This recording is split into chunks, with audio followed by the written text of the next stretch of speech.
ఒక ఒక ఒక చెట్టు పెద్ద కొడుకుతో సమానం. ముఖ్యంగా కొబ్బరి చెట్టుని పెద్ద కొడుకుతో సమానం అంటారు. అంటే అంత బలంగా చెట్టుకి ఇది అరణ్య సూక్తం చదవాలి. అరణ్య సూక్తం చదివితే దాని తాలూకు విశిష్టత, ఒక చెట్టు తాలూకు విశిష్టత ఎలా ఉంటుందంటే దాదాపు 10 మంది సంతానంతో సమానం. ఇంకా నేను సరిగ్గా చెప్పట్లేదు కానీ దాదాపు 10 మంది పెద్ద కొడుకులతో సమానం అన్నట్టుగా మాట్లాడుతుంది ఒక్క చెట్టు. అంత మేలు చేస్తున్నాయి. అలాంటి చెట్టుని పరిరక్షించుకోవాల్సిన మన బాధ్యత. దానికి రకరకాల విధి విధానాలు ఉన్నాయి. వర్షాకాలంలో మన జూన్ జూలైలో ప్రారంభించడం, నవంబర్ దాకా వెళ్ళటం.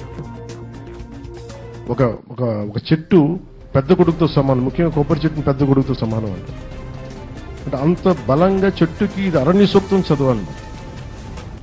అరణ్య సూక్తం చదివి